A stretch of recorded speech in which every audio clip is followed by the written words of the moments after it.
자비로우신 하나님 아버지 고맙고 감사합니다. 오늘 예배 가운데 홀로 임재하시고 영광을 받으시고 예배하는 성도들을 기억하시고 축복하여 주옵소서. 예수님 이름으로 기도하옵나이다. 아멘. 여러분 반갑습니다. 제가 어제 도착을 해가지고 아직까지도 정신이 조금 없어요. 그래서 정신이 오락가락 하는데 약간 헛소리를 해도 이해를 좀 해주시기를 바랍니다. 목사님께서 저를 참 많이 환영해 주시고 또 그 호텔에다가 좋은 데도 잡아주시고 호텔에 과일도 넣어주시고 과자도 넣어주시고 물도 넣어주시고 저는 평생 집회를 많이 다녔어도 이렇게 한우리 교회만큼 대접 잘해 주시는 교회는 정말 처음이에요. 어떤 그 연합 집회를 갔는데 제 방에 과일 바구니가 온 겁니다. 그래서 참 감사하다, 여기는 좀 제대로 하는구나 했더니 조금 이따 전화가 왔어요. 호텔 프론트에서 딴 목사님한테 갈 건데 잘못 왔다고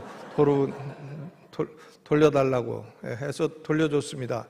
그때 그 목사님이 불쌍하다고 포도 한 송이를 저한테 또 이렇게 돌려주는 그런 일도 있었는데 참 감사하게 생각하고, 또 오늘 점심 저녁 다 우리 안수 집사님들이 맛있는 걸로 사주셔가지고 점심에는 육군으로 또 저녁에는 해군으로 이렇게 해서 아주 잘 먹었습니다. 감사하게 생각을 합니다. 우리 담임 목사님은 보니까 저는 학교 다닐 때는 잘 몰랐는데 여기 와서 뵈니까 아주 무림의 고수시네요.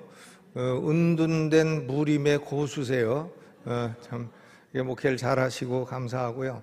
오인균 목사님하고 저는 대전에서 저는 대전서 군대 생활할 때 예수를 믿게 됐는데 제가 공군 장교였습니다. 근데 공군 장교로 이제 인생을 허랑방탕하게 살다가 예수님을 만나서 변화돼 가지고 유학을 가려고 생각하니까 돈이 없어요. 그래가지고 이제 대전에서 학원 강사를 했습니다.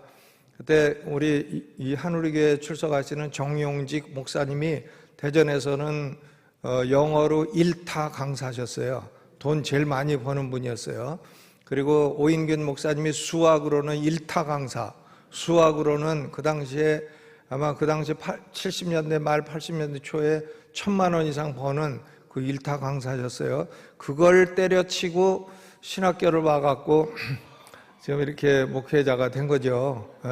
그리고 저는 이제 그 독일어를 가르치고 독일어 강사를 했고 이렇게 해서 신학교를 다니고 그 당시에 1,000만 원을 모아가지고 제가 유학을 와서 뉴올리언스 베프티스트 세미너리에서 공부를 하고 1991년도에 PhD 학위를 받고 그리고 이제 신학교 가서 교수 12년을 했고 12년 하니까 목회가 너무너무 하고 싶은 거예요. 왜냐하면 여기서 공부하는 동안에 제가 베톤루지 루이지애나, 베톤루지라고 아시죠?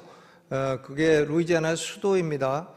베톤은 그 바톤 타치한다는 바톤, 막대기란 뜻이고, 루지는 여자 입술에 바르는 이 루즈, 빨간색이란 뜻이에요. 그러니까 빨간 막대기라는 불어인데 도시 이름이 빨간 막대기예요. 거기서 한인교회 목회를 했고, 지금은 그때의 그 독립교회가 아니었는데 지금은 독립교회가 2개가 거기에 예배당을 가지고 목회를 하고 있습니다. 카트리나가 왔을 때에 제가 목회하던 교회가 그 카트리나 피난민의 피난처가 되었죠. 참 감사하게 쓰인 적이 있습니다. 그래서 교수 12년을 하고 그리고 강남중앙침례교회 가서 16년 목회를 하고 은퇴를 하고 또 5년은 이제 좀 백수 같은 생활을 하다가 이제 지금은 또 총장도 하고 이렇게 하고 있습니다. 참 감사하게 생각하고, 제가 예수를 믿고 오늘도 찬송을 부르지만 내가 인생에 잘한 일은 예수 믿은 일이다. 근데 저도 그게 저의 고백입니다. 예수 믿은 게 정말 잘한 일이라고 생각합니다. 제가 그 학부와 대학원은 고려대학교 법과대학을 나왔어요. 근데 홍준표 씨가 저하고 대학교 동창이에요. 지금 정치를 잘하는지 못하는지는 전 전혀 판단이 안 갑니다. 그런데 대학교 동창인데 제 동창들이 저보고 대전서 신학교 다니고 가방 들고 다닐 때 너 어쩌다가 그렇게 됐냐 그랬어요. 너 어쩌다가 인생 망해갖고 대전서 가방 들고 그래 조그만 학교 그 목동에 있는 조그만 신학교를 다니느냐고. 근데 지금은 제가 제 동창들 보면 너 어쩌다 그렇게 됐냐 그래요. 예? 다 은퇴해가지고 지금은 등산복 입고 등산 다니느라고 뭐 등산 다니고 있어요. 보니까 별 볼 일 없습니다. 예수 믿고 하나님을 섬기고 살아와도 제가 먹을 거 다 먹었고 입을 거 다 입었고 자식들 다 교육시켰고 잘 살아왔습니다. 하나님 은혜가 너무나 감사하죠. 오늘은 제가 5번에 걸쳐서 에베소서에 관한 말씀을 나누고자 하는데요. 오늘 첫 번째 말씀의 제목은 예수 그리스도 안에서 주신 새 생명, 새 생명이라는 제목으로 말씀을 나누고자 합니다.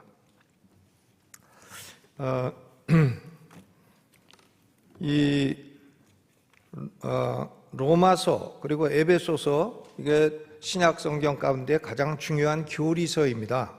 요새는 목회자들이 그 설교학을 공부를 해가지고요, 설교는 적용이 있어야 된다, 적용이 없이 교리만 설교하면 안 된다, 이런 거를 많이 배워갖고 와서 적용을 하려고 했어요. 그런데 모든 설교를 다 요약해보면 적용은 36가지예요. 요약하면 다 기도 더해라, 성경 더 읽어라, 헌금 더해라, 교회 충성해라, 그거 다 합쳐보면 36개입니다. 그래서 저는 평생 설교를 하고 했는데 40여 년을 했는데 적용보다는 성도들에게 바른 교리를 말해주는 게 더 중요한 일이다, 이렇게 생각을 하게 됐습니다.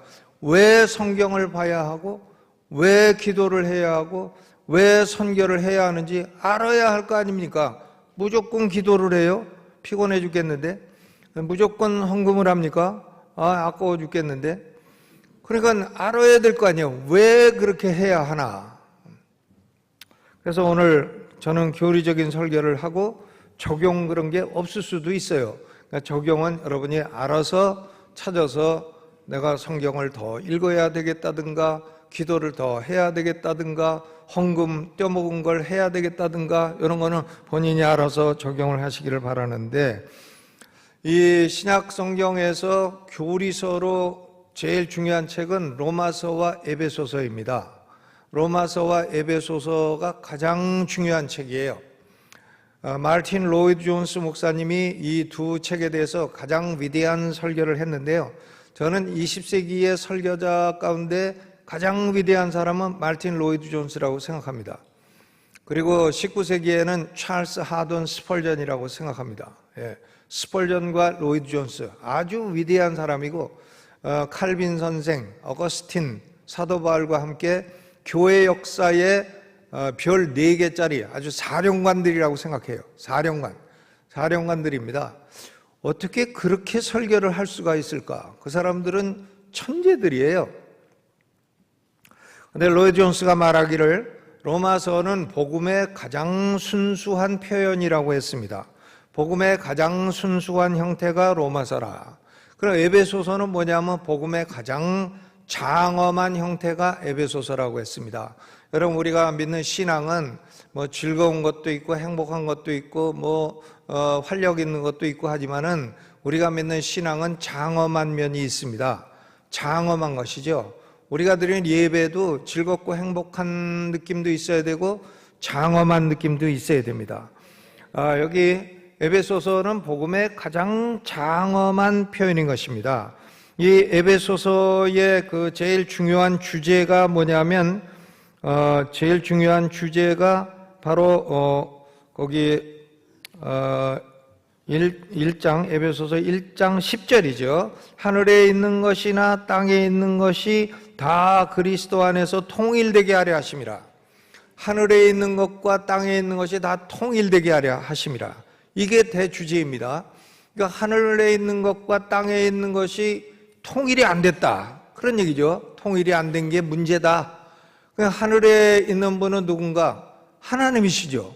땅에 있는 존재는 누군가? 인간입니다. 그러니까 하나님과 인간이 통일이 안 됐다. 통일이 안 됐다는 얘기는 분리가 됐다는 얘기인 것입니다. 그러니까 예수 그리스도를 하나님이 보내주신 목적은 하나님과 땅에 사는 인간이 분리된 존재들이 화목하게 하려 함이라, 통일되게 하려 함이라. 그것이 에베소서의 목적이에요. 에베소서를 기록한 목적은 하늘에 계신 하나님과 땅에 있는 인간이 화목하고 통일을 이루도록 하기 위함이라 하는 것이죠. 그런데 하나님이 거기 3절에 보면 하늘에 속한 모든 신령한 복을 우리에게 다 주셨다 그랬어요. 여러분, 예수 믿는 우리는요, 그 복을 뭐 달라고 자꾸 그러는데 복을 이미 받았어요. 하늘에 속한 모든 신령한 복은 이미 다 주셨다. 이미 주신 거고 이미 우리는 받은 겁니다. 뭐 조금 달라 하는 거는 조금 이제 사소한 거, 주전부리하게 좀 용돈 좀 달라, 뭐 그런 수준인 것이지, 하늘에 속한 모든 신령한 복은 우리가 다 받았어요. 여러분, 하늘에 속한 신령한 복의 핵심이 뭐냐면 하나님이 우리에게 주신 새 생명이에요. 새 생명. 뭐 우리가 뭐 생명이 없었나? 있죠. 이 육체의 생명이 있습니다. 비오스라고 불리우는, 헬라말로 비오스라고 불리우는 육체의 생명이 있습니다, 우리는. 그런데 하나님이 우리에게 주시는 것은 그런 생명도 주셨습니다만은 그것보다도 우리 인간에게는 중요한 생명이 있어요. 그게 새 생명입니다. 헬라말로 조에라고 하는 거죠. 영생이에요. 영생. everlasting life. 영생. 하나님이 예수 그리스도를 우리에게 주신 목적은 우리에게 영생을 주시기 위함인 것입니다. 영생이에요. 뭐 어떤 사람들은 무슨 사회적 약자를 뭐 구전하려고 한다, 무슨 해방신학자도 아니고 민중신학자도 아니고 그런 소리 자꾸 하는데, 그게 하나님이 예수님을 이 땅에 보내주신 근본 목적이 아니에요. 가난한 사람은 어디라도 있고 언제라도 있고 다 있어요. 예수님이 뭐 복음서에 가난한 사람만 다 구원해 주시고 가난한 사람에게 무슨 구제연금 주시고 그러셨나요? 그건 아니죠. 예수님이 오신 근본 목적은요, 이 육체 생명만 가지고 사는 사람들에게 조의 영생을 주시기 위한 겁니다. 그 영생을 새 생명이라고 하는 거죠. 이 영생은 죽어도 다시 사는 생명이고 영원히 사는 생명이고 육체를 떠나도 살아있는 생명이고 또다시 새로운 육체를 입어 부활할 생명이고 영원히 사는 생명인 것입니다. 아멘. 새 생명. 새 생명이 없는 사람은요, 그냥 망한 인생이에요. 새 생명이 없는 사람은 그 생명이 없는 겁니다. 그 천국 갈 수 없는 사람이고요, 생명의 부활을 할 수가 없는 사람이고, 또 시간적으로는 영원히 산다고 하지만 하나님과 영원한 삶을 누릴 수 없는 사람인 것입니다. 망한 인생이에요. 예수 안 믿는 사람은 망한 인생이에요. 예수 믿는 사람이 새 생명을 얻은 사람이고 그 사람이 축복된 사람인 것입니다. 아멘. 저는 28살 때 예수 믿었는데요, 그때 안 믿었으면 벌써 저는 술만 잔뜩 먹고 죽었으리라고 저는 아주 확신해요. 왜냐하면 그때도 그냥 인생이 너무 쓸쓸하고 외롭고 비참하고 속에서 슬프고, 속에서 슬픔의 비가 내리는 거예요. 내가 26, 7살 공부를 못해서 그런 거 아니에요. 그래서 제가 슬퍼서 술을 많이 먹었어요. 술도 안 먹고 공부도 못하는 건 나 왜 그런가 몰라. 술도 안 먹고 공부도 못해. 나는 그건 술을 먹어도 공부는 잘했어요. 그런데 속은 슬프잖아요. 슬프니까 내가 노래를 좋아해도 지금도 나는 이 찬송가가 잘 안 외워져. 왜냐하면 그때 슬픈 노래를 많이 불러갖고, 소리 없이 흘러내리는 눈물 같은 이슬비, 난 배오를 좋아했어. 누가 울어 이 한밤, 이런 거. 조용히 비가 내리네, 이런 거. 나 그런 노래를 좋아해. 비가 내려 속에서 찬비, 이런 노래를 좋아했습니다. 그래서 영혼이 슬프고 공허하고 절에 가서 스님 말씀을 들어봐도 뭐 공즉시색이요 색즉시공야인데 저도 모르고 나도 모르고 다 모르는 헛소리를 하고 있는 거예요. 아니 내가 너무 공허하고 해서 왔는데 공즉시색이고 색즉시고 인생이 공이다고 하면 어쩌자는 거야. 해답을 줘야지. 그냥 그렇다는 현상만 얘기하면 스님이나 저나 뭐 똑같은 수준이시네요. 이럴 수밖에 없죠. 더 슬픔이 깊어가고, 그런데 내가 어느 날 예수 이름을 듣고 예수 이름을 믿게 되고 대전 대흥침례교 추석에서 안종만 목사님 설교하실 때에 예수 이름을 믿는 자는 죄 사함을 받고 영생을 얻게 된다, 이 말이 그대로 영혼 안에 들어왔어요. 그래서 내가 그날 예수 그리스도를 구주로 영접했어. 나는 예수님을 믿겠습니다. 그날부터 내 인생에 변화가 일어났어. 내 안에 성령이 들어오시고 내 인생이 변화됐어요. 그때부터 교회 나오기 시작했어. 그때부터 성경을 읽기 시작했어요. 제가 공군 소위 시절에 부대에서 하여간 술 먹고 노래 많이 부르고 다니기로 유명했는데, 대대장이 너 미쳤냐? 왜 맨날 성경책만 읽고 있냐? 너는 왜 술집에 안 가냐? 그렇게 변화했어요. 아주 공군 교육사령부, 대전에 있는 교육사령부에서 유명한 변화를 했어. 완전히 변화했으니까. 성령이 들어오셔가지고. 그래서 기도를 하니까 하나님이 은사도 주시고 방언도 주시고, 어떤 분은 방언은 없다 그러는데 난 없지 않다고 생각해. 왜? 내가 했으니까. 그럼 그거는 귀신이 줬다 그러면, 여러분, 귀신이 있으면 하나님도 계신 거죠. 귀신이 있으면 하나님도 있는 거지 왜 귀신은 믿으면서 하나님은 못 믿어요? 신이란 존재가 있다는 걸 믿는 거 아닙니까? 그러니까 여러 가지 경험을 하고 하나님의 음성도 들리고 희한한 경험이 많이 일어나요. 그래서 그때부터 나는 세 가지를 결심했어. 첫째, 성경을 다 읽자. 둘째, 교회 모임이란 모임은 다 나가자. 셋째, 11조를 떼어먹지 말자. 이 세 가지를 결심하고 지금까지 살아왔는데, 하나님이 너는 나의 종이 되라, 이런 소명도 주시고, 그래서 군대 제대하자마자 신학교에 입학하고, 그리고 유학도 오고 공부하고 지금까지 목회 생활을 하고 있는데, 그것은 무슨 생명인가? 이게 새 생명이에요. 새 생명. 놀라운 것이죠. 여러분, 아직도 새 생명이 뭔지 모르는 분은 그 예수 안 믿는 분이에요. 우리는 예수 믿는 우리는 새 생명이 속에서 그 예수님으로 말미암아 잉태돼 가지고 역사하는 그런 존재인 것입니다. 우리가 이 새 생명을 받을 때에 어떻게 받게 됐나? 어떤 분은 새 생명은 뭐 인간이 자유의지를 갖고 예수를 믿으면 된다고 그러는데, 저는 그렇게 생각하지 않습니다. 인간은 예수를 믿을 만한 자유의지가 있지를 않아요. 예수님 말씀하잖아요. 아버지께서 내게 이끌지 아니하시면 아무라도 내게 올 수 없다. 요한복음 6장 44절. 아버지께서 내게 이끌지 아니하시면 아무라도 내게 올 능력이 없다. 요한복음 1장 12절. 영접하는 자 곧 그 이름을 믿는 자들에게는 하나님의 자녀가 되는 권세를 주셨으니 이는 혈통으로나 육정으로나 사람의 뜻으로 나지 아니한다. Not will of man. 사람의 뜻. 순수 우리말로 뜻이고 어려운 한자말로 의지고 영어로 will이죠. will. W-I-L-L. Not will of man. 인간의 의지로 안 되는 거라고 요한복음 1장 12절에 명백히 말하고 있잖아요.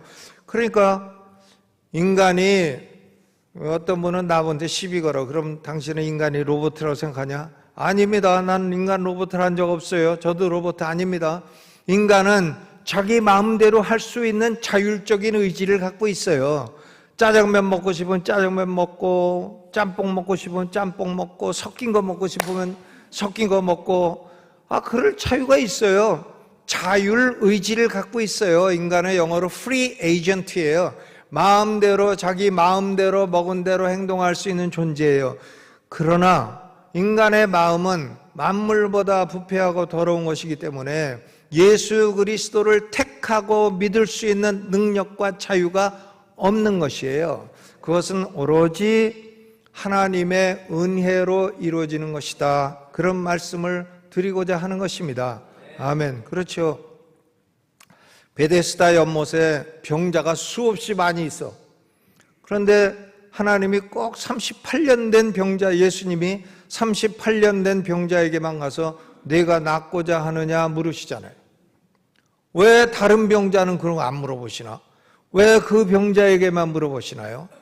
그게 하나님의 은혜인 것입니다. 왜 세리가 한둘이 아니고 많은데 삭개오한테만 이름 부르고 뽕나무에서 내려오라고 하셨을까요? 그게 하나님의 은혜인 거죠. 왜 딴 사람은 구원을 안 하고 나는 불러서 구원하셨나요? 하나님의 은혜인 것입니다. 아멘. 이 하나님의 은혜가 얼마나 감사하면요, 이 사도 바울이 에베소 1장 3절로부터 14절까지, 3절로 14절이 이게 우리말로는 여러 문장인 것 같아도요, 헬라어 단어 200개가 넘는데 이 200개를 한 문장으로 쓴 거예요. 피어리어드가 14절 끝에 하나 딱 찍혀 있다 이거예요. 한 문장이에요. 이게 원래 설교도 길게 설교하지 말라는 거예요. 긴 문장 하지 말라는 거예요. 편지를 써도 길게 쓰지 말라는 거예요. 안 읽는다고. 그런데 바울이 얼마나 이게 하나님 은혜가 감격스러웠으면 200단어를, 헬라어로 200단어를 이 피어리어드를 찍지 않고 한숨에 쓰셨겠느냐, 그것입니다. 여러분, 우리는 하나님이 새 생명을 주셨는데요, 하나님은 여러분 몇 분이십니까? 하나님 몇 분이세요? 한 분이십니까? 한 분이라고 끝끝내 고집하시겠어요? 하나님 한 분이라고 끝끝내 고집하는 사람은 이단이에요. 응? 하나님은 세 분이며 한 분이고 한 분이며 세 분이에요. 삼위일체 하나님이에요. 성부도 하나님이고 성자도 하나님이고 성령도 하나님입니다. 그러면서도 한 분이에요. 그러니까 세 분이며 한 분이고 한 분이며 세 분이고, 이해가 가십니까? 뭐가 가요, 가기는? 안 가지. 신학을 공부하는 사람들은요, 삼위일체를 깊이 연구하라, 그리하면 돌 것이요, 삼위일체를 부인하라, 그리하면 이단이 될 것이다. 그런 말이 있어요. 삼위일체는 우리 인간의 머리로는 이해가 되질 않아요. 왜냐하면 하나님의 존재 양식이 우리 인간의 존재 양식하고 다르기 때문에 그렇습니다. 차원이 다르기 때문에 그래요. 하루살이 보고 일주일 뒤에 만나요 그러면 하루살이가 이해가 갑니까? 예, 그러긴 하지만 못 알아듣고 하는 거죠. 그게 일주일 뒤가 뭔지 알게 뭐야, 하루살이가. 위대한 어거스틴이요, 그래서 삼일체를 나는 이해를 하지 못한다, 그렇기 때문에 믿는다. I believe because I cannot understand. 이해할 수 없어서 내가 믿기로 했다. 이게 위대한 어거스틴의 말인 것입니다. 여러분, 하나님은 삼위일체 하나님이에요. 우리 한 사람이 예수를 믿은 것은요, 성부, 성자, 성령 삼위 하나님이 영원한 때 전부터 영원하게 우리 하나를 마음에 두고 우리 하나를 위해서 영원한 일을 하셨기 때문에 우리가 구원받게 된 것입니다. 아멘. 그렇죠. 거기 성경 가지고 계시면 한번 잘 보세요. 구조를 3절부터 6절까지, 6절에 뭐라고 끝나냐면 그의 은혜의 영광을 찬송하게 하려는 것이라. 그리고 7절로 12절까지 보면 12절에 그의 영광의 찬송이 되게 하려 하심이라. 14절에 보면 그의 영광을 찬송하게 하려 하심이라. 영광을 찬송하게 하려 하심이라 하는 게 3번 나와요. 그러니까 이건 뭘 말하냐면 이게 후렴이라는 걸 알 수가 있어요. 후렴이죠. 우리가 노래를 해도 후렴이라는 게 있지 않아요? 후렴. 그러니까 거기 3절부터 6절까지는 성부 하나님이 우리를 위해 행해 주신 사역이에요. 그리고 7절로부터 12절까지는 성자 예수님 하나님이 우리를 위해서 행해 주신 사역이에요. 그리고 13절로 14절은 성령 하나님이 우리를 위해서 행해 주신 사역인 것입니다. 그래서 성부, 성자, 성령의 사역이 은혜의 영광을 찬송하게 하려는 것이라 하는 말씀으로 후렴을 삼아서 성부, 성자, 성령이 우리 한 사람을 위해 어떤 일을 해주셨는가 하는 것을 지금 한 문장으로 바울이 여기 기록을 하고 있는 것입니다. 위대하죠? 여러분, 하나님이 한 분이라고 끝끝내 고집하면요, 그것은 군주신론이라고 합니다. 군주신론, 모나키아니즘, 군주신론. 군주신론을 가르치는 사람들은 양태론적 군주신론도 있고 동태론적 군주신론자도 있어요. 양태와 동태가 있는데 이 오늘날 많은 설교자들이요, 양태론을 설교를 합니다. 그러니까 하나님은 내가 여기서는 목사고 중국집 가면 손님이고 집에 가면 아버지다. 그러나 한 사람이기 때문에 그게 삼위일체다.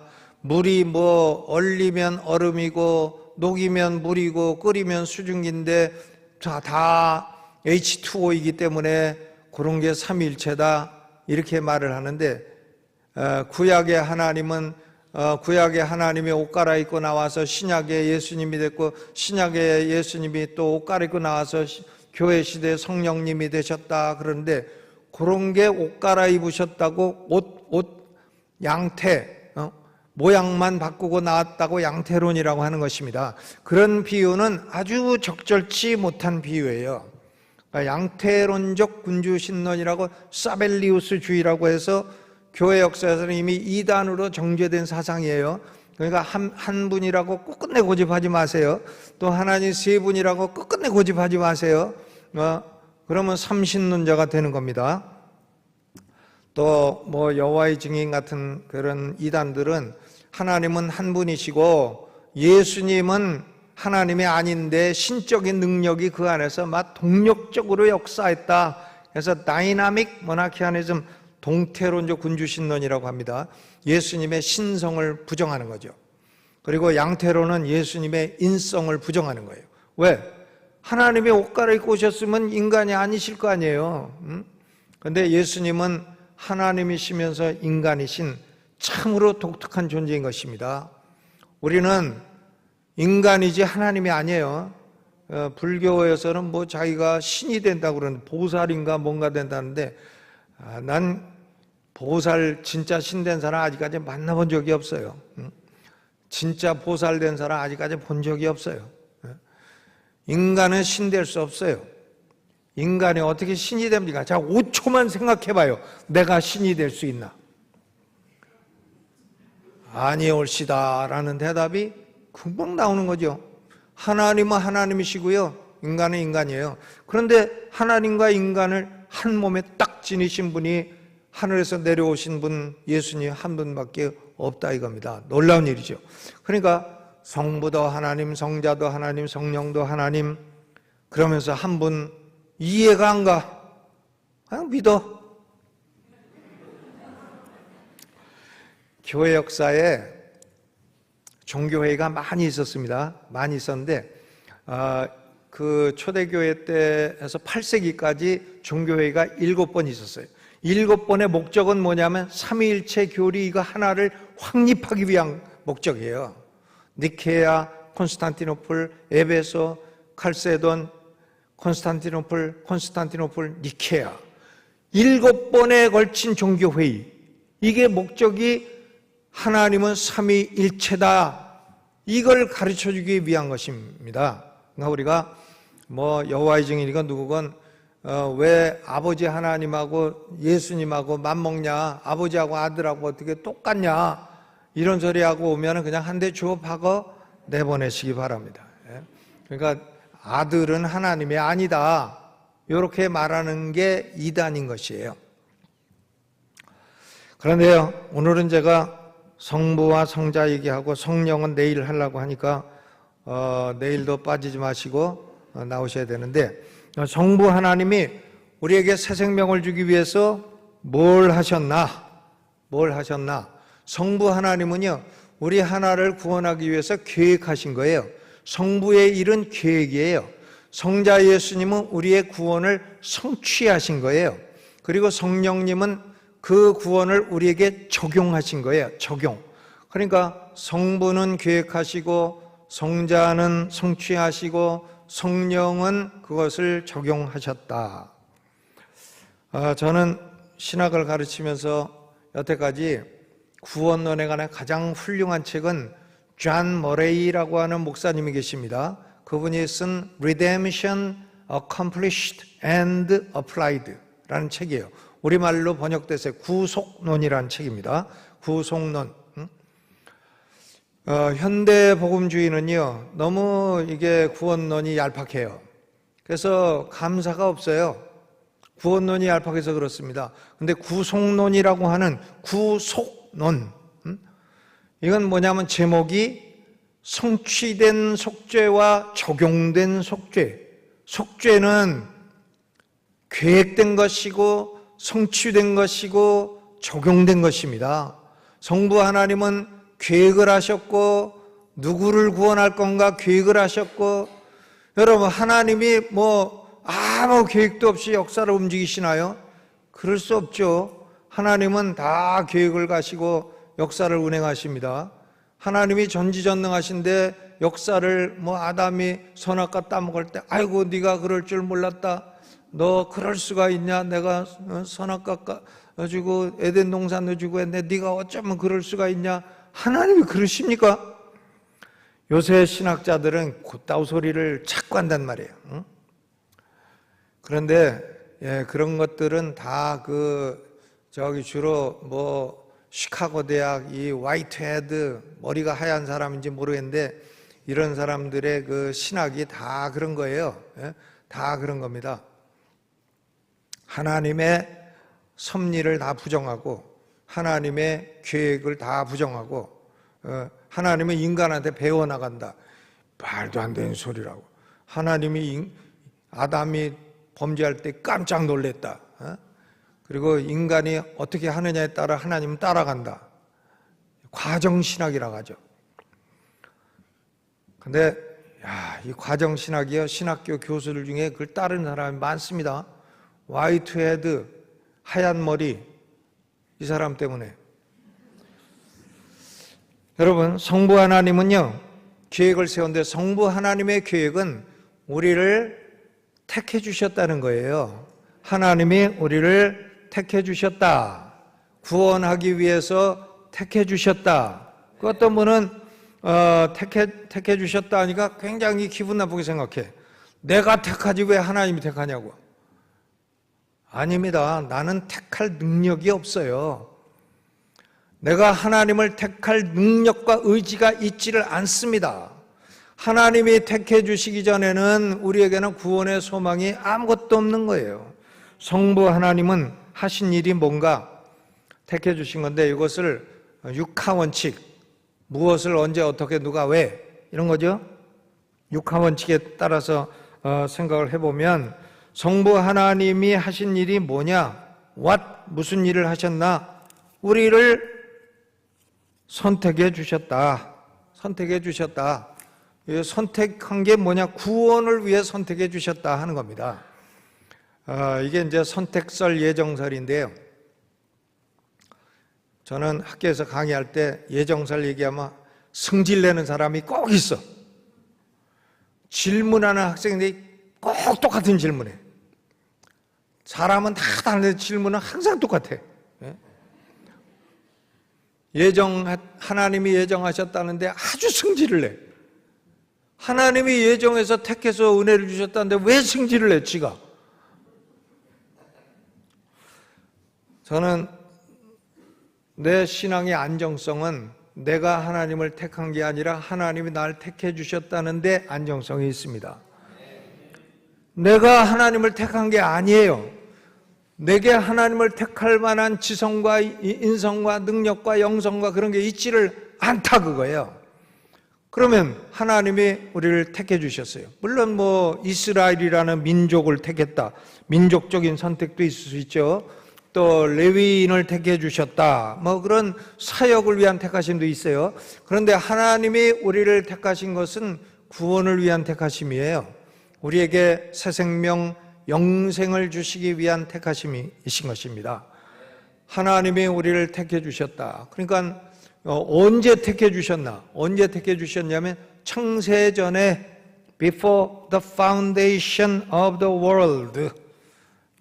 난 이 world 요거 발음이 어려워. RL 겹쳐 나오는 거. 아주 어려워. world. R은 혀를 붙이지 말고 L은 혀를 붙이고 world. 왜냐하면 미국서 신학교 다닐 때 설교학 시간에 God so loved the world 이러는데 설교학 교수가 나보고 너 world 발음 다시 해봐라. 그래갖고 아주 내가 world 이거에 아주 트라우마가 있어요. 언제 우리를 택해 주셨나? 창세전에. 그러니까 여러분 생각해 보세요. 나 같은 사람 하나가 창세전에 하나님의 마음속에 있었다는 사실을. 내가 뭐길래 거울을 봐. 네가 뭐냐? 그러면 아무것도 아니죠. 그런데 나 같은 사람 하나를 하나님이 창세전부터 마음에 두고 계셨다. 그럼 이 귀절 하나만 있으면 내가 이거 좀 바울이 좀 졸다가 잘못 썼나? 이렇게 생각할 수도 있는데 디도서 1장 2절을 보면 이 영생은 거짓이 없으신 하나님이 영원한 때 전부터 약속하신 것이라. 영원한 때 전부터 약속하셨어. 영원한 때 전부터. 그리고 데살로니가 후서 2장 13절 하나님이 처음부터 너희를 택하셨다. From the beginning, before the foundation of the world.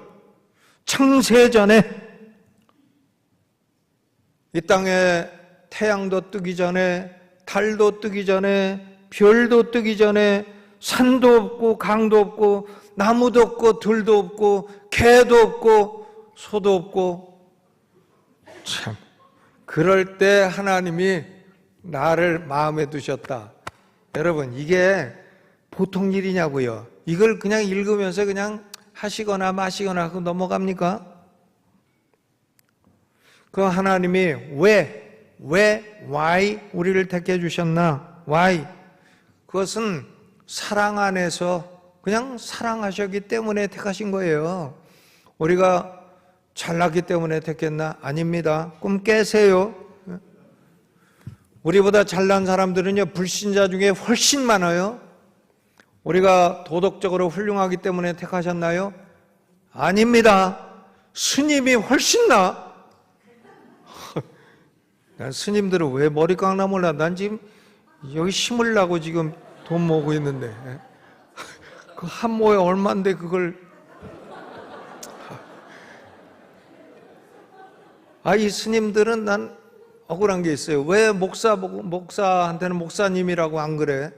꼭 목사 그래? 나보고 피목사 그래. 그럼 나도 이제 다음부터 어이스. 나는 스님 하는데 왜? 여러분, 하나님이 우리를 택해 주셨는데 영원전 창세전에 택하셨고, 왜 택하셨냐면 이유가 없어요. 그냥 다만 사랑하셨기 때문에요. 다만 사랑하셔. 하나님이 사랑하시겠다는데 왜 시비를 걸어요? 사랑에 무슨 조건이 있나요? 남녀 간의 사랑도 그렇잖아요. 내가 그 여자를 사랑하겠다는데 누가 말려? 사랑해서 결혼을 하겠다는데 그거 떼어놓으려고 하다가 아주 사단이 나죠. 애들이 사랑해서 결혼한다 그러면 잘 살아라 그리고 그냥 놔두는 게 낫습니다. 나중에 그거 아주 책임 못 질 일 발생해요. 여러분, 하나님이요, 우리를 그냥 다만 사랑하셨어. 우리에게 무슨 조건이 있질 않아요. 나에게 무슨 조건이 있어서 나를 택해 주시고 나를 사랑하셨으면 내가 그 조건을 잃어버리는 순간 하나님의 사랑도 날아가요. 근데 아무 조건이 없고 내가 뭐 사랑 달라고 그랬나? 달라고 그런 것도 아니에요, 내가. 그런데 하나님이 사랑하셨어. 이것이 감격이 안 된다면 여러분은 참 전 잘못됐다고 봅니다. 그죠? 신명기 7장 8절에도 여호와께서 다만 너희를 사랑하심으로, 너희가 숫자가 많아서 택한 것도 아니고 너희가 강해서 택한 것도 아니고 잘나서 택한 것도 아니다, 그겁니다. 하나님이 그냥 다만 사랑하심으로 택하신 거예요. 이 사랑은요, 이 사랑은 무조건적인 사랑이에요. Unconditional love, 무조건적인 사랑이고요.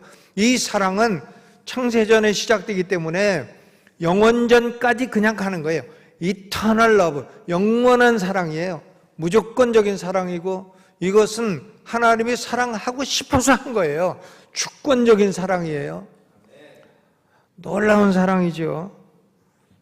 저는 목사들이요, 성도들 향해서 공갈치지 말아야 된다고 생각합니다.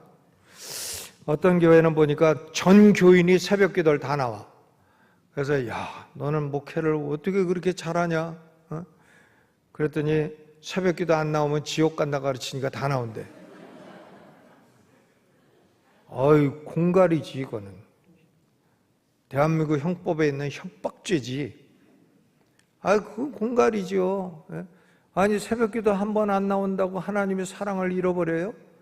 그런 일은 없습니다. 은혜는 뭐 기도 응답은 좀 덜 받을 수는 있어도, 그죠? 하나님의 사랑은 잃어버리지 않아요. 영원히 가는 겁니다. 영원히. 놀랍죠?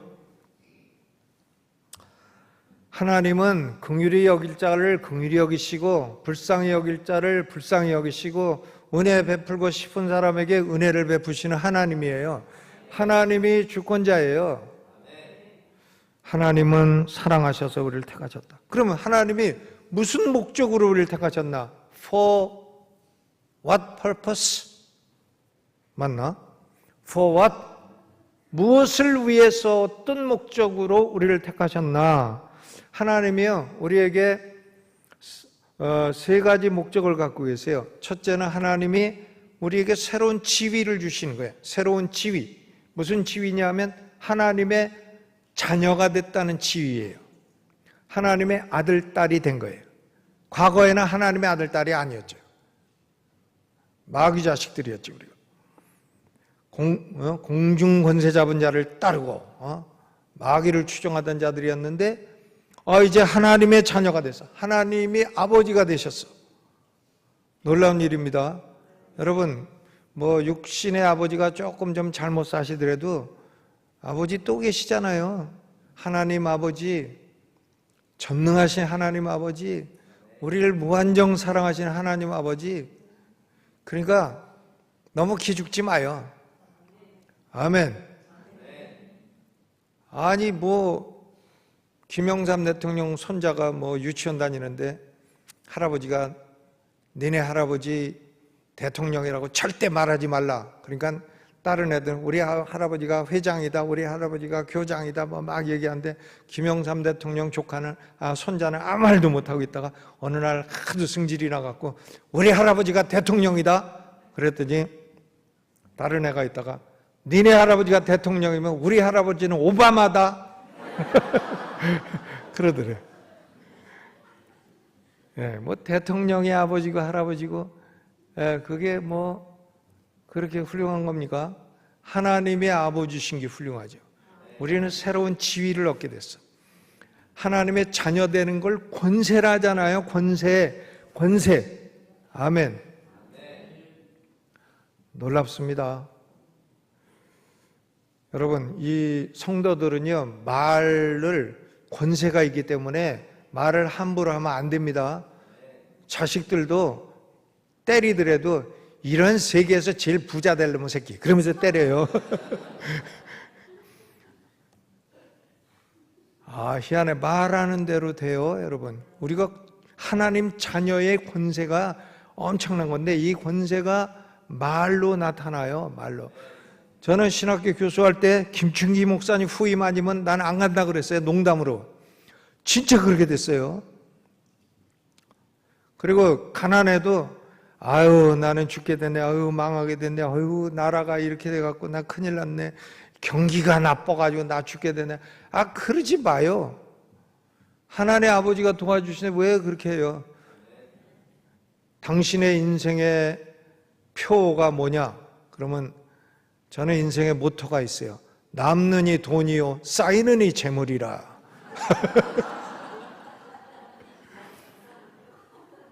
인생 모토 하면 우리 교인들 다 그래. 남느니 돈이요, 쌓이느니 재물. 돈이 없지만 왜 죽겠다고 자꾸 그래? 아버지가 하나님이신데.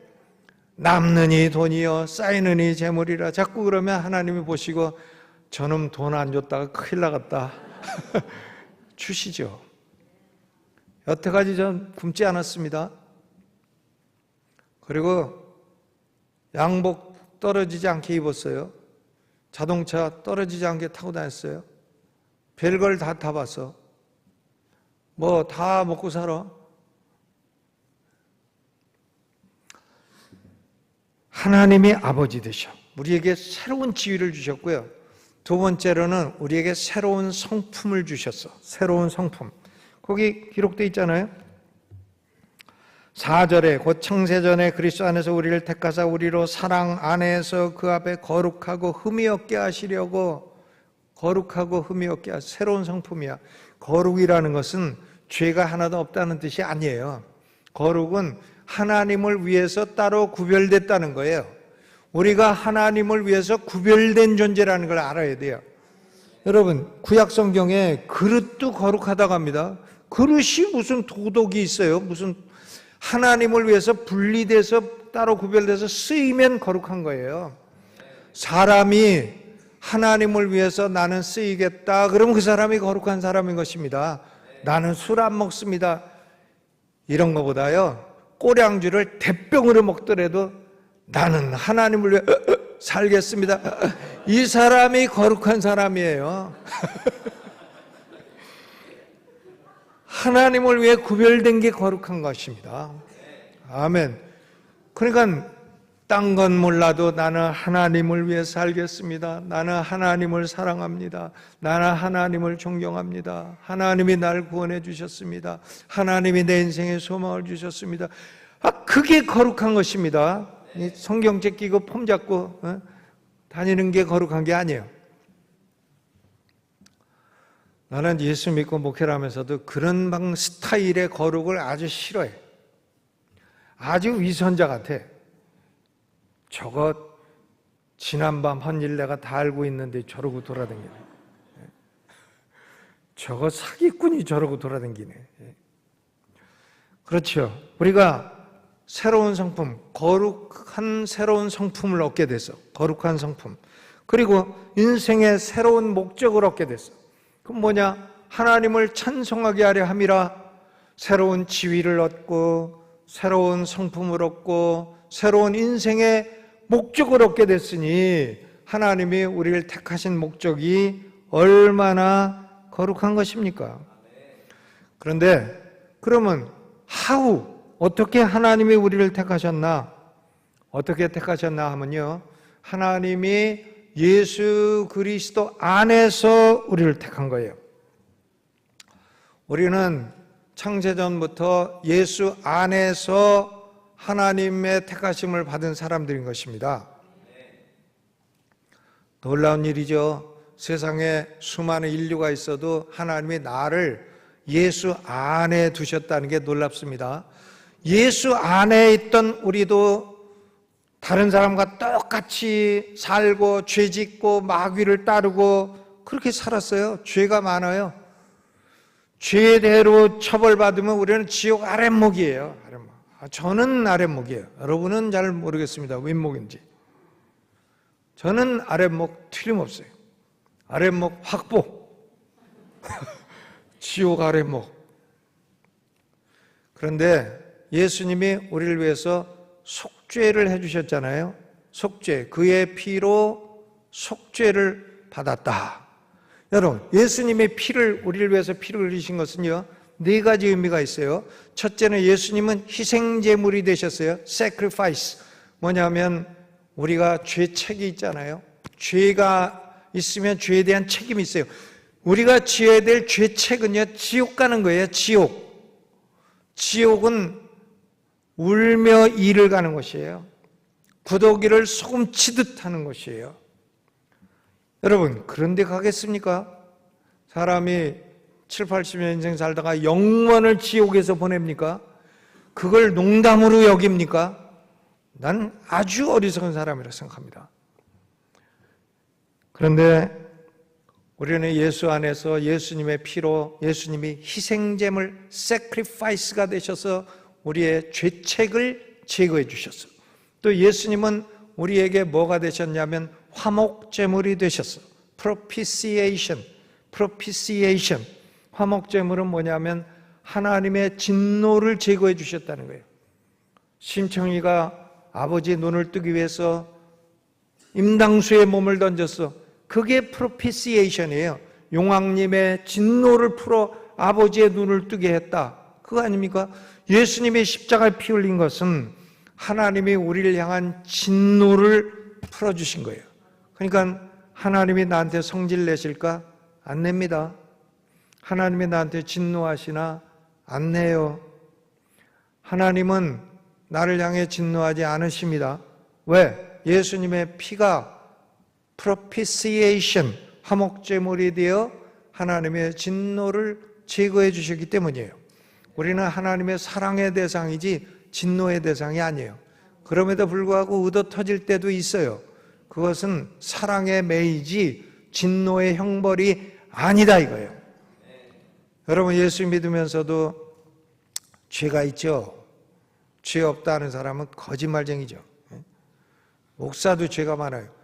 그 총회 가보면 금방 알 수 있어요. 아유, 목사들 참 별 여러분 다 계셔. 그런데 하나님이 진노하시나? 우리를 향해 진노하세요? 아닙니다. 진노는 제거됐어요. 진노는 예수 그리스도의 피가 propitiation, 그리고 예수 그리스도의 피는 하나님과 화목제물이 되셨어. 이게 영어로 propitiation과 또 reconciliation을 우리말로 똑같이 번역해. 번역이 아주 잘못됐어요. 유명한 신학학자 C.H. 다드 같은 사람도 propitiation은 인정해서는 안 된다고 말해요. 아주 그런 사람은 아주 난 왜 신학을 가르치고 있나? 난 그렇게 생각합니다. 아주 나쁜 놈이다.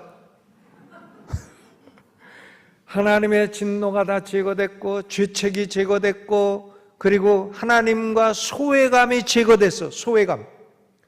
하나님하고 가까워졌어. 아버지 하면 오냐? 금방 대답 안 하시나요? 저는 안 하는데요. 그래도 하시는 거예요, 그게. 저는 아들 둘 있고 며느리가 둘 있어요. 근데 큰 며느리는 아버님, 그런데 둘째 며느리는 아버지 그래. 그러면 돈이 더 나가. 친근하잖아요. 어떤 분은 기도할 때도 꼭 하나님, 아버님 이래. 하나님이 멀리 계신 시아버지 같잖아요. 응? 하나님과의 소외가 없어진 거예요. 우리는 하나님, 아버지 부르면 하나님이 하시라도 응답하시는 거예요, 우리에게. 아멘. 간격이 없어요, 이제는. 하나님이 우리한테 성질 낼 일이 없어요. 그냥 징계는 하셔. 사랑하는 아버지가 사랑하는 자식 좀 두들겨 패기도 하죠. 예. 그죠? 잘못하면 두들겨 패지. 우리 아들은 제가 유학할 때 영어를 공부하고 영어를 잘하고 한데 한국 가서 공부하면서 노트 앞에다가 FUCKU 이걸 딱 써놔서 노트에다가 그래서 너 이놈의 새끼 영어 가르쳤더니 있다고만 써놨다고 나한테 엄청 맞았지. 그럼 내가 그걸 진노해서 때립니까? 아니에요. 영어 가르쳤으면 똑바로 올바른 데 써야지. 예? 그래, 그런 걸 노트 앞에 딱 쓰고 국어 산수 뭐 이렇게 써야지. FUCK 이거를 써놓고 있냐고요, 노트에. 그래서 그때 얻어 터져가지고 제가 정신 차리고 공부해서 의사가 돼갖고 지금 한국 의사가 아니라 미국 의사, 외과 의사예요. 커넥티커트 뉴욕에서 외과 의사를 합니다. 그때 터져갖고 맞아야지. 근데 맞는다고 해서 그게 미워하는 거 아니에요. 하나님이 진노하지 않으십니다. 하나님이 우리를 멀리 여기지도 않으세요. 소외감이 사라졌어요. 그리고 리뎀션은 뭐냐면 우리는 원래 마귀의 종이었는데 속전을 내고 속전을 내고 우리가 해방됐다 이거예요. 해방, 노예에서 해방, 마귀에서 해방, 지옥에서 해방. 이게 참 자유예요. 자유란 게 그런 자유지 뭐 지 멋대로 하는 게 자유가 아니단 말이에요. 그런 거 방종이지 그게 무슨 자유예요. 여러분, 예수님의 피 흘리심은요, 우리를 하나님의 진노를 제거하기 위해서 화목제물 유화가 되어주셨고, 또 우리의 죄책을 제거하기 위해서 희생제물이 되어주셨고, 또 하나님과 관계 소외감을 제거하기 위해서 화목제물이 되어주셨고, 우리를 마귀에게서 해방시키기 위해서 우리를 위해서 속죄제물이 되어주신 것입니다. 얼마나 놀라워요.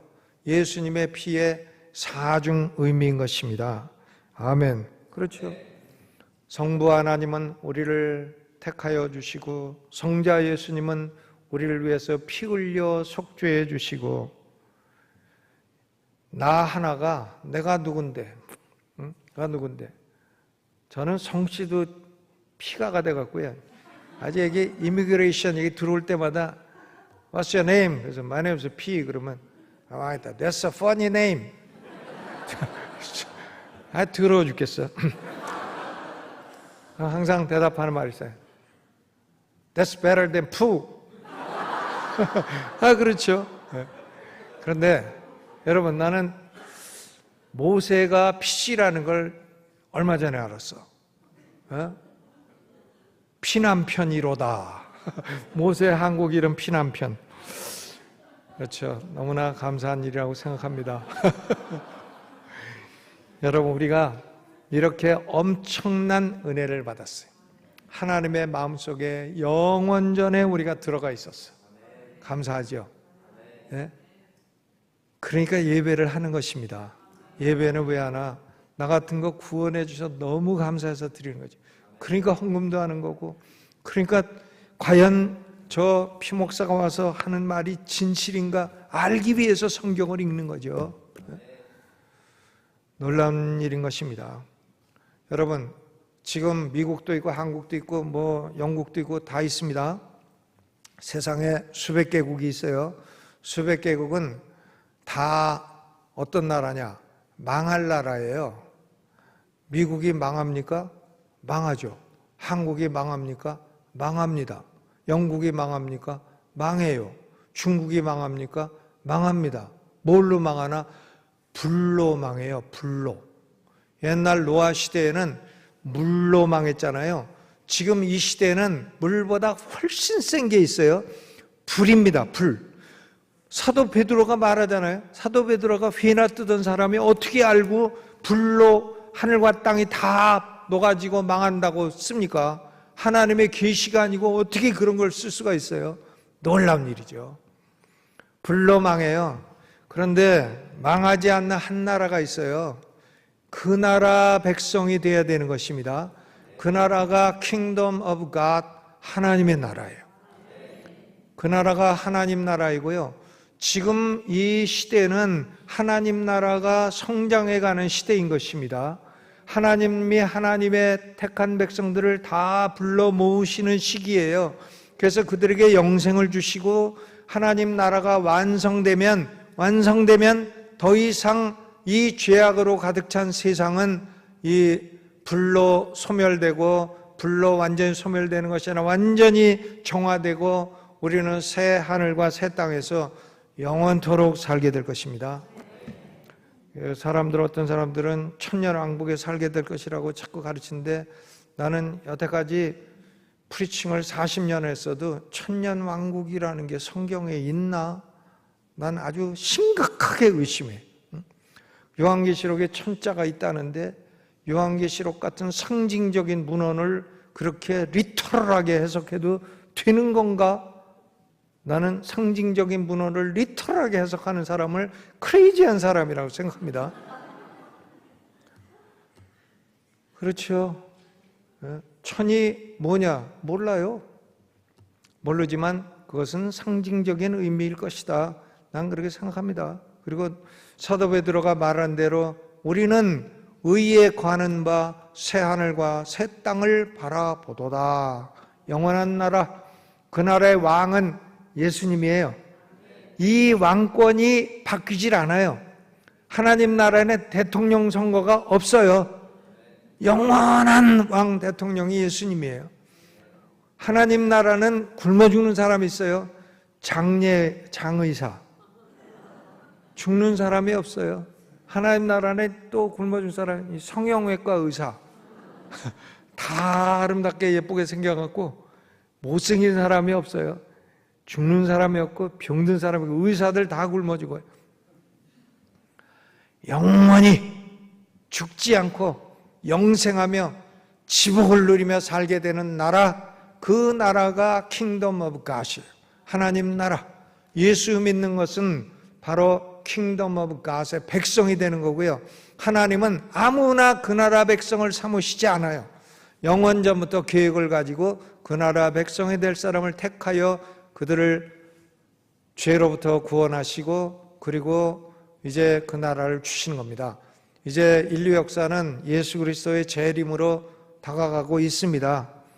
불로 망할 때가 가까이 오고 있어요. 하늘에서 큰 소리 나고 땅에서 큰 소리 나면 망할 때가 됐나 보다, 이렇게 생각하시면 됩니다. 그러니까 이 세상 돌아가는 거에 너무 속상해하지 마요.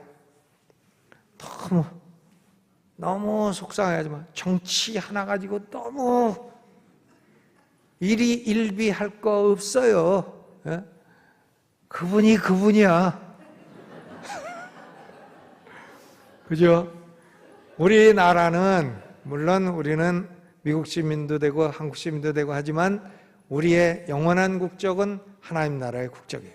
왜? 하나님이 그 큰 은혜를 주셔서 우리에게 영생 주시고 그 나라 백성이 되게 해주셨습니다. 감사하는 마음으로 평생 예배하고 하나님을 찬송하며 사는 여러분 되시기를 주의 이름으로 축원합니다. 다음에 우리 찬송을 한 곡 부르고요. 그리고 기도하다가 뭐 축도 그런 거 없죠? 아, 축도 하시겠어요? 아, 그래? 아, 기도하고. 아, 예, 그렇군요. 그러면 전 노래를 잘 못하니까요.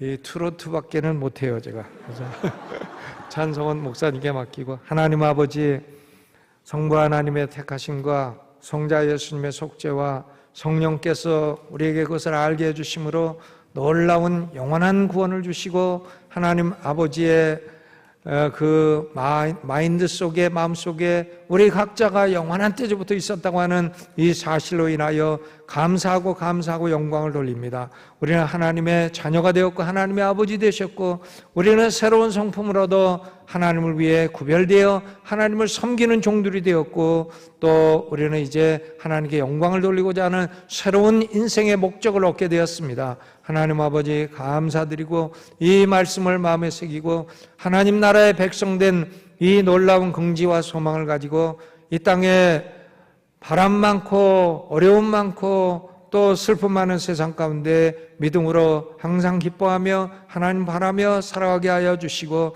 이 진리를 성령으로 우리 영혼 속에 강하게 새겨주시고 축복하여 주옵소서. 예수님의 이름으로 기도하옵나이다. 아멘.